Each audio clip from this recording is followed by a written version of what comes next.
আসসালামু আলাইকুম। সংবাদে আপনাদের সবাইকে স্বাগত জানাচ্ছি। আমি ফিরোজ তোহা। শুরুতেই আরবে কেবলস সংবাদ শিরোনাম। বাংলাদেশের সর্বশেষ গুরুত্বপূর্ণ আপডেট সংবাদে আপনাকে স্বাগত। শুরুতেই সংবাদ শিরোনাম, পরে বিস্তারিত। প্রথমেই জানাবো আমাদের হাতে থাকা সর্বশেষ গুরুত্বপূর্ণ সবথেকে তাজা আপডেট সংবাদ। রাজশাহী বিশ্ববিদ্যালয়ের ৩ শিবিরের নেতাকর্মী গ্রেপ্তার। রাজশাহী বিশ্ববিদ্যালয় শাখা ইসলামী ছাত্র শিবিরের ৩ নেতাকর্মীকে নাশকতার মামলায় গ্রেপ্তার করেছে পুলিশ আজ। মহানগর গোয়েন্দা পুলিশের সহকারী কমিশনার ইফতেখার আলম এনডিটিভিকে এই বিষয়টি নিশ্চিত করেছেন। গ্রেপ্তারকৃতরা হলেন ছাত্র শিবিরের বিশ্ববিদ্যালয় শাখার সম্পাদক আব্দুল আল মামুন, শিবিরকর্মী শেখ কবির ও আবু সুফিয়ান। এরপর জানাবো, ঝাঁঝালো বক্তব্যে সরকারি দলকে ধুয়ে দিল জামাতের এমপি। বাংলাদেশ জামাত ইসলামের সংসদ সদস্য রফিকুল ইসলাম খান বলেছেন, সরকারের বয়স মাত্র ২ মাস, অথচ সারা দেশ জুড়ে প্রতিটি সেক্টরকে দলীয়করণ করতে ব্যস্ত। এদিকে ৩য় শ্রেণীর শিক্ষার্থীকে সংঘবদ্ধ ধর্ষণ। চট্টগ্রামের আনোয়ারায় ১৩ বছর বয়সী ৩য় শ্রেণীর এক মাদ্রাসা শিক্ষার্থীকে সংঘবদ্ধ ধর্ষণের ঘটনা ঘটেছে। এই ঘটনায় ৮ দিন পরও এ পর্যন্ত কোনো অভিযুক্তকে গ্রেপ্তার করতে পারেনি। এই ঘটনার পর আজ মানববন্ধন হয়েছে এবং জানা গেছে যে সেখানে বিএনপির প্রভাবশালীরা যুক্ত থাকায় এখন পর্যন্ত পুলিশ কাউকে আটক করতে পারেনি। এবারে জানাবো, তালাকপ্রাপ্ত স্ত্রীকে মারধর, বিএনপির যুবদলের নেতা বহিষ্কার। বগুড়ায় তালাকপ্রাপ্ত স্ত্রীকে মারধরের ঘটনায় বিভিন্নভাবে নির্যাতনের অভিযোগে শহর যুবদল নেতা নূর মোহাম্মদ নিহারকে দল থেকে বহিষ্কার করা হয়েছে আজ। কেন্দ্রীয় যুবদলের সহদপ্তর সম্পাদক মিনহাজুল ইসলাম ভূঁইয়া স্বাক্ষরিত প্রেস বিজ্ঞপ্তিতে এই তথ্য জানানো হয়েছে। এদিকে টিকিট ব্যবস্থাপনা নিয়ে বিতর্ক, সেই স্টেশন মাস্টারকে বদলি। দীর্ঘ ২.৫ বছর একই কন্ট্রোল অর্ডারে দায়িত্ব পালন এবং টিকিট ব্যবস্থাপনা ঘিরে বিতর্কের পর অবশেষে Cox's Bazar iconic rail station master Mohammad Golam রব্বানীকে বদলি করা হয়েছে। আজ তাকে বদলির বিষয়টি জানানো হয়। এবং সর্বশেষ জানাবো, চট্টগ্রামে বদলি নিয়ে ডিসি মাসুদের প্রতিক্রিয়া। ঢাকা মেট্রোপলিটন পুলিশ ডিএমপির উপপুলিশ কমিশনার ডিসি মোহাম্মদ মাসুদ আলমকে ঢাকা থেকে চট্টগ্রাম জেলা পুলিশ সুপার এসপি হিসেবে নিয়োগ দেওয়া হয়েছে। আজ মন্ত্রণালয় জারি করা প্রজ্ঞাপনে এই তথ্য জানা যায়। এ বিষয়ে এক প্রতিক্রিয়া ঢাকা মেট্রোপলিটন পুলিশ রমনা বিভাগের উপপুলিশ কমিশনার মাসুদ বলেছেন, পুলিশের চাকরি বদলে একটি স্বাভাবিক ও নিয়মিত প্রশাসনিক প্রক্রিয়া। দায়িত্ব পালনের ধারাবাহিকতা প্রয়োজনের ভিত্তিতে যেকোনো পুলিশ সদস্যকে স্থান বদলি করা হতে পারে। প্রিয় দর্শক, এতক্ষণ শুনছিলেন সংবাদ শিরোনাম, এবারে বিস্তারিত।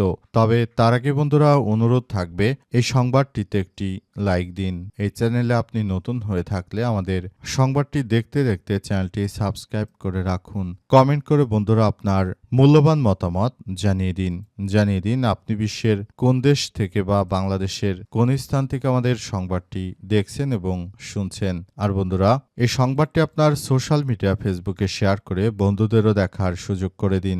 গাজা যুদ্ধে আপনি যদি নিরীহ ফিলিস্তিনিদের ভালোবেসে থাকেন, বন্ধুরা কমেন্টে ইয়েস লিখে পুরো বিশ্বকে আমাদের এই গুরুত্বপূর্ণ তাজা আপডেট সংবাদটি দেখার সুযোগ করে দিন। এবারে বিস্তারিত।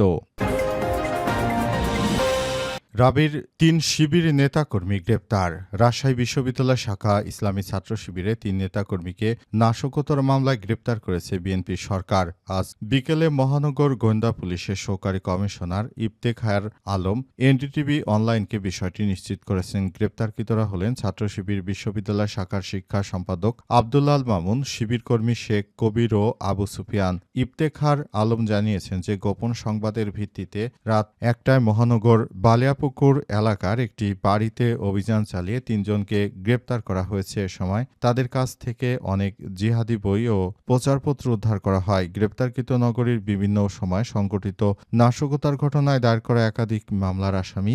জিজ্ঞাসাবাদ শেষে বিকেলে তাদের জেল হাজতে পাঠানো হয়েছে। রাজশাহী বিশ্ববিদ্যালয় শাখা শিবিরের সভাপতি শোয়েব শাহরিয়ার ও সাধারণ সম্পাদক তারিক আজ এক সংবাদ বিজ্ঞপ্তিতে ৩ নেতাকর্মীকে গ্রেপ্তারের নিন্দা জানিয়ে তাদের মুক্তি চেয়েছেন। বিশেষ করে বিএনপি ক্ষমতা আসার পর থেকে শিবিরের নেতাকর্মীদের উপর তীব্রবেগে অত্যাচার চালানো হচ্ছে এবং নির্যাতন চালিয়ে তাদেরকে তারপর হত্যাকাণ্ডের মতো ঘটনা রক্কাটা সহ বিভিন্ন অপরাধ করছে বিএনপির নেতাকর্মীরা। তাদের উদ্দেশ্য হচ্ছে যে তারা এমনভাবে পুরো পরিস্থিতি চালিয়ে যেতে চায় যাতে করে আবার একটি সারা দেশ জুড়ে সন্ত্রাসী কর্মকাণ্ড ছড়িয়ে পড়ে। এজন্য আসলে সবাই যার যার জায়গা থেকে খুবই সতর্ক অবস্থায় রয়েছে বলে জানা গেছে। তবে যে কোনো মূল্যে এই ধরনের সহিংসতার ঘটনা থেকে ইসলামী ছাত্র শিবিরের নেতাকর্মীরা বিএনপির নেতাকর্মীদের বিরুদ্ধে তারা কার্যকর ভূমিকা রাখার চেষ্টা চালিয়ে যাচ্ছে। যে কোনো মূল্যে তারাও বর্তমান সময়ে এমন কিছু কার্যক্রমগুলো চালিয়ে যাচ্ছে যে পুরো পরিস্থিতি আসলে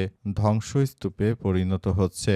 সারা দেশ জুড়ে এই অরাজক পরিস্থিতির মধ্যে সারা দেশের মানুষ পড়ে যাচ্ছে এবং তারা যার যার জায়গা থেকে এই কার্যক্রমের তীব্র নিন্দা ও প্রতিবাদ জানাচ্ছে। তারা এও জানিয়েছে যে এই প্রক্রিয়া আসলে মেনে নেওয়ার মতো নয়। ইসলামী ছাত্র শিবিরের নেতাকর্মীরা তাদের বিরুদ্ধে যে ধরনের অনাকাঙ্ক্ষিত ঘটনাগুলোর কথা বলছে বিএনপির নেতৃত্ববৃন্দরা সেগুলো কখনোই সত্য হতে পারে না বলে তারা জানিয়েছে। তাদের কথা হচ্ছে যে এটি মিথ্যা এবং সাজানো নাটক।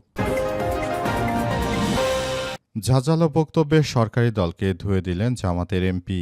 জামাত ইসলামের সংসদ সদস্য রফিকুল ইসলাম খান বলেছেন, সরকারের বয়স 2 মাসের বেশি হয়নি, কিন্তু বিভিন্ন জায়গায় দলীয়করণ শুরু হয়ে গেছে। তারা সব জায়গায় নিজের দলের লোককে বসিয়ে আবার একটি সন্ত্রাসী কার্যক্রম বাংলাদেশ জুড়ে শুরু করেছে। তাদের উদ্দেশ্য হচ্ছে যে এসব সন্ত্রাসী কার্যক্রম চালিয়ে তারা মূলত বাংলাদেশকে আবারও স্তব্ধ করে দিতে চায়। এজন্য প্রতিনিয়ত তারা এই ধরনের সন্ত্রাসী কার্যক্রম চালাচ্ছে বলে অভিযোগ করেছেন তিনি। এবং তিনি এও জানিয়েছেন যে এই ধরনের অনাকাঙ্ক্ষিত ঘটনাগুলো ঘটতে দেয়া যাবে না। সারা দেশ জুড়ে যেসব সন্ত্রাসী কার্যক্রমগুলো চলছে এগুলোর বন্ধ করার ব্যাপারে এখনই আমাদের সবাইকে গুরুত্বপূর্ণ ভূমিকা পালন করতে হবে। সবাইকে বলতে চাই, আপনারা যার যার জায়গা থেকে এই ধরনের পরিস্থিতি মোকাবেলা করার জন্য সবাই সচেষ্ট থাকুন এবং সবাই যার যার জায়গা থেকে সজাগ থাকুন। বিএনপি যে ধরনের সন্ত্রাসী কার্যক্রম চালিয়ে যাচ্ছে সেগুলো কোনোভাবেই মেনে নেওয়া হবে না। আরও বলা হয়েছে যে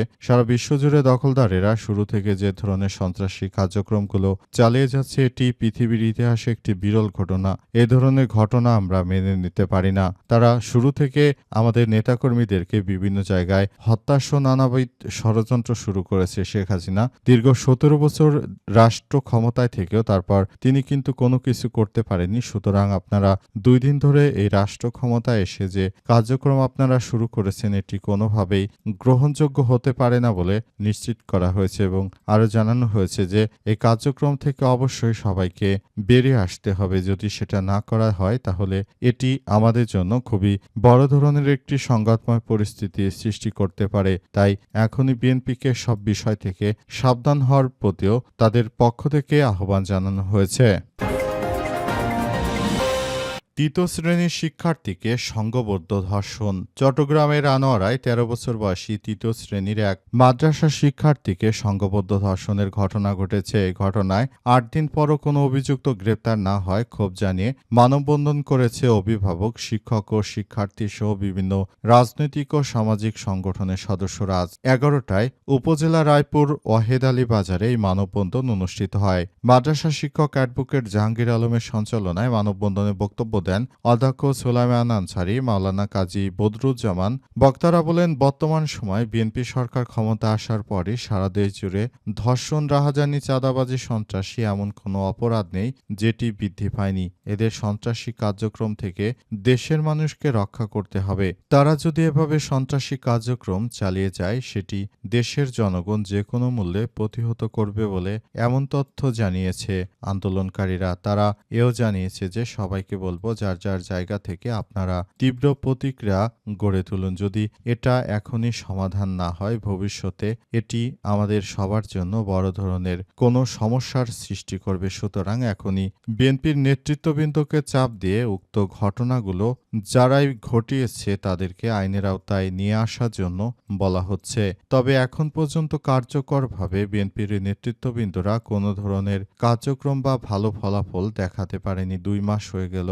২ মাসের মধ্যে আসলে এখন পর্যন্ত কোনো সমস্যাই আসলে সমাধান করা সম্ভব হয়নি। সবাই যার যার জায়গা থেকে কার্যক্রমগুলো চালিয়ে যাচ্ছে। দেখা যাক ভবিষ্যতে কি হয় এবং কি হতে চলেছে সেসব বিষয়গুলো দেখভালের জন্য আসলে এখনই সবাইকে নিয়ে কার্যক্রম শুরু করতে হবে। নতুন বাংলাদেশ গড়ে তুলতে হবে বলে তারা মনে করে। তাই সরকারকে সব বিষয়গুলো নিয়ে খুবই দায়িত্বশীলতার সঙ্গে কাজ করতে হবে বলে যারা মানববন্ধন করেছে তারা জানিয়েছে। তারা আরও জানায় যে বর্তমান সরকার পুরোপুরি ব্যর্থ হয়েছে। সরকার ক্ষমতা আসার পরই দেশজুড়ে যে নৈরাজ্যকর পরিস্থিতি সৃষ্টি হয়েছে এটি গ্রহণযোগ্য নয়।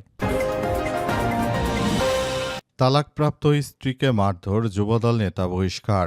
বগুড়ায় তালাক দেওয়া স্ত্রীকে মারধরসহ বিভিন্নভাবে নির্যাতনের অভিযোগে শহর যুবদল নেতা নূর মোহাম্মদ নিহারকে দল থেকে বহিষ্কার করা হয়েছে আজ। কেন্দ্রীয় যুবদলের সহদপ্তর সম্পাদক মিনহাজুল ইসলাম ভূঁইয়া স্বাক্ষরিত প্রেস বিজ্ঞপ্তিতে এই তথ্য নিশ্চিত করা হয়েছে। নূর মোহাম্মদ নিহার বগুড়া শহর যুবদলের ২০ নং ওয়ার্ড শাখার সিনিয়র সহসভাপতি। বগুড়া জেলা যুবদলের সভাপতি জাহাঙ্গীর হোসেন বিষয়টি নিশ্চিত করেছে। প্রেস বিজ্ঞপ্তিতে উল্লেখ করা হয়েছে, দলীয় রাজনৈতিক পরিচয়ের প্রভাবে পেশিশক্তি প্রদর্শন করে তালাকপ্রাপ্তা স্ত্রীকে শারীরিক নির্যাতন করার সুস্পষ্ট অভিযোগ থাকায় নূর মোহাম্মদ নিহারকে প্রাথমিক সদস্য পদ থেকে সব ধরনের পদ থেকে বহিষ্কার করা হলো। আরও জানানো হয়েছে যে বিএনপির এই সন্ত্রাসী নেতৃত্ববৃন্দরা তারা যখনই ক্ষমতায় এসেছে তখনই সারা দেশ জুড়ে একটি নৈরাজ্যকর পরিস্থিতি গড়ে তুলেছে। তাদের অত্যাচারে অতিষ্ঠ হয়ে তালাকপ্রাপ্ত স্ত্রীও রক্ষা পাচ্ছে না বিএনপির সন্ত্রাসীদের হাত থেকে। সারা দেশ জুড়ে দোকানে দোকানে চাঁদাবাজি, রাহাজানি, সন্ত্রাসী কর্মকাণ্ড এমন কোনো কাজ নেই যেটা নৈমিত্তিকভাবে না ঘটছে। এখনই সবাইকে এসব বিষয়গুলো নিয়ে খুবই সচেতন হতে হবে বলে তারা উল্লেখ করেছে। বক্তারা আরও জানিয়েছে যে বিএনপির এই নেতৃত্ববৃন্দদের অবশ্যই শাস্তি হওয়া উচিত।